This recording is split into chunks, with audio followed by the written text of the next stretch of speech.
It is 6:30. I'm Melissa Kakareka. Roads are clear this hour along I-20, but this may not be the case tomorrow. 2 men are on the run after robbing a busy gas station early Sunday morning.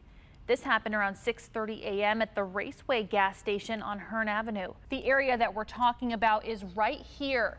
Caddo Parish leaders tell me the problem is that residential litter gets washed into this waterway from Boggy Bayou, Brushy Bayou, and other tributaries that are connected. At the start of the parade with Lieutenant Governor Billy Nungesser, we're actually on one of the new floats this year. There's 2 new floats this year, the Walk-Ons one and the Louisiana Seafood one. Lieutenant Governor, tell us about this float. Well, it's Louisiana Feed Your Soul, our new brand. We've already got back into the middle 90s, and I'm like, I know. I thought the same thing today when I was outside. I thought, man, it's kind of hot. Here's your beads. Oh, I gotta have my beads. These are gonna be thrown out, of course. I'm looking forward to seeing the float. I was able to do some coursework of my own to see what it takes. And had some pretty good beginner's luck. Of course, that means information is somewhat limited because it's still actively going on right now at this moment. What we do know from Clarence Reese of the Shreveport Fire Department is that a young boy was playing in a drainage ditch. Meanwhile, 2 other men have life-threatening injuries after that different officer-involved shooting Saturday night. This one happened on East 80th and Dillman Streets just before 11 p.m., where 2 men were reported to be walking down the street shooting their guns. We're told a large group of kids, about 8 to 10 of them, were jumping off this dock and swimming in the water. Family members believe JD had a cramp while swimming before he went under. Imagine coming home from a hard day's work only to discover a construction crew tearing up your backyard. That's exactly what Craig Spence says happened to him this week at his home in Shreveport's Broadmoor neighborhood. New lawsuits threaten to change the Arkansas November ballot. How this could change the future of casinos in the state, straight ahead.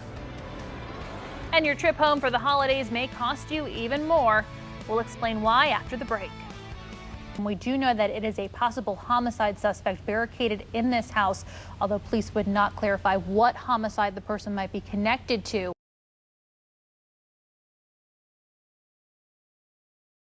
Walking through the area just off Linwood and Southern Loop, you'll find bottles, garbage, and debris building up in the water. Caddo Parish resident Doug Hawthorne is trying to draw attention to the issue. It's overwhelming. It's pretty bad. There's truckload after truckload of trash.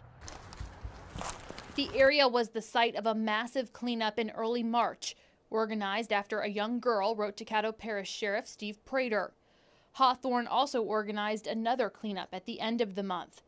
But 200 trash bags and 2 cleanups later, there's plenty left to clean up. Very hard to paddle through, you know, it's thick, and it's overwhelming and depressing, really. It's a shame. The area that we're talking about is right here. Caddo Parish leaders tell me the problem is that residential litter gets washed into this waterway from Boggy Bayou, Brushy Bayou, and other tributaries that are connected. The sheriff's office, city, and parish personnel met to discuss a permanent fix before last month's cleanup.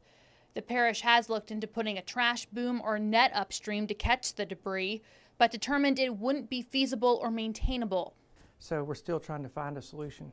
But in the meantime, all I can do is encourage us to continue with our pickups and encourage us all to think about a piece of paper that may be in the back of our pickup truck bed. Make sure we secure that piece of paper or that can or that water bottle when we drive down the road so that it doesn't fly out of our vehicle and end up in this wetland in South Caddo Parish. Hawthorne says he plans to keep pushing for a solution as he and others continue to pick up the trash that others leave behind. There was a time when 18-year-old Trinatica Webb couldn't walk down the hall like this. The first day was learning how to swaddle. The second day was learning how to move my arm because I got shot in my arm. So I couldn't learn to sit up until I learned to move my arm. In October of 2015, the then 15-year-old was shot 12 times inside Shreveport's Woodlawn Terrace apartments. Her stepmother was killed and another woman injured. It was actually a touch and go for I want to say for 3 days. When it actually dawned that she would be okay, but it'd be a long road for her to recover, it was like a weight just lifted off my shoulder. I was a lot of medicine, so I was really numb, It wasn't until like they started trying to wean me out that I just felt the full pressure of just how bad it was. Trinatica spent the next few months at University Health recovering. Yes, right. KSLA News 12 was there as she was released from the hospital in February of 2016. There you go. From this moment on, Trinatica says her focus was going back to school. Well, I always loved school. School's my passion. I can't miss a day of school. She was trying to go back to school before we even got out of rehab. I was actually behind because I missed so much, but I slowly, with help with some of my teachers, I was able to catch up behind the other students. Because I actually kind of basically speed right past them. 2.5 years after that life-changing shooting, Trinatica is now preparing to walk in her cap and gown. She graduates from Woodlawn High School on May 11th. I'm proud, I'm happy. It was a goal that she set for, and she hit it. And the 18-year-old is already thinking about college. She plans to study pre-law. Kids getting shot is like coming to be like the highest issue in America, and I want to like make that like a front day issue. While it's been a long road to get to this point, it's clear Trinatica won't let anything hold her back. When I first got to the hospital, I felt everybody was staring at me. They always felt kind of sorry for me, and that's what made me push even forward.